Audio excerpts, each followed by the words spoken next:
Thank you, Mr President. Under Standing Order 107, I seek leave to make a brief explanation before addressing a question to the Leader of the Labor Opposition on the subject of nuclear waste dumps in South Australia. Is leave granted? Leave is granted. The Honourable Ms Franks. Thank you, Mr President.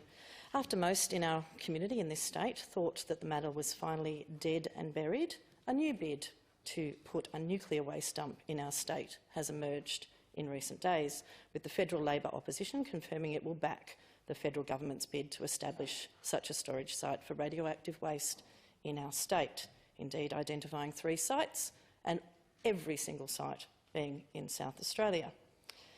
I note those sites that have been identified have previously been opposed to a dump in their community, and particularly traditional owners' voices have said no.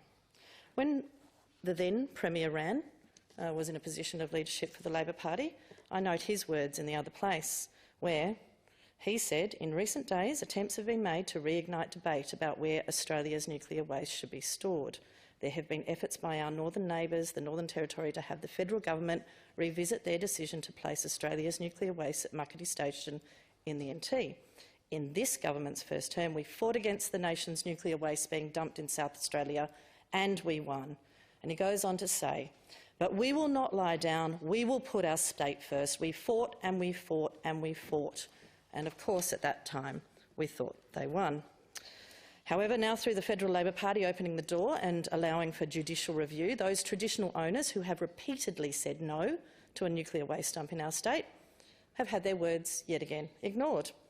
I note that the Leader of the Opposition in this place has maintained previously that traditional owners should have a so-called right of veto, and indeed shadow ministers of the Malinauskas opposition have put that in writing in media statements in the recent years. My question is, how many times must traditional owners in this state— Point of order. The honourable member will resume her seat. Point of order. So my point of order is the honourable member has directed a question to the Leader of the Opposition on an area that is nowhere near his portfolio responsibilities. How can he be held accountable for the federal opposition? I'm going to let the honourable member finish her question, and then I'm going to go to Standing Order 107.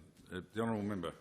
Indeed. How many times must traditional owners in this state say no before the South Australian Labor Party will have their back, as they did in the days of Mike Rann, and stop this question being repeatedly and relentlessly asked of them?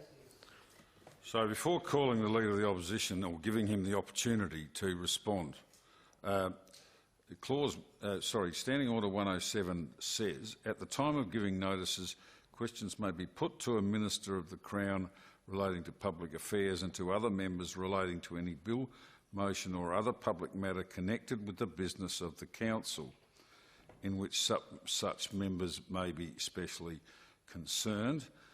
So with that being said, or reminding members of that, I give the Leader of the Opposition the opportunity to respond if he wishes. Given that, under the question, it is hard to say that it is to do with the business of the Council. But I provide the opportunity to the Leader of the Opposition. He wishes not to answer.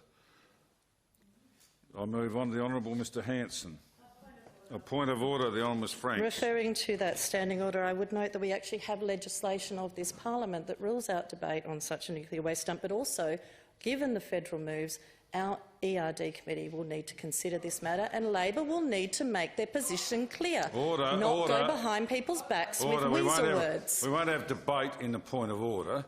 I do understand the role of the Environment, Resources and Development Committee at a certain stage, and I don't believe that that stage has been reached yet.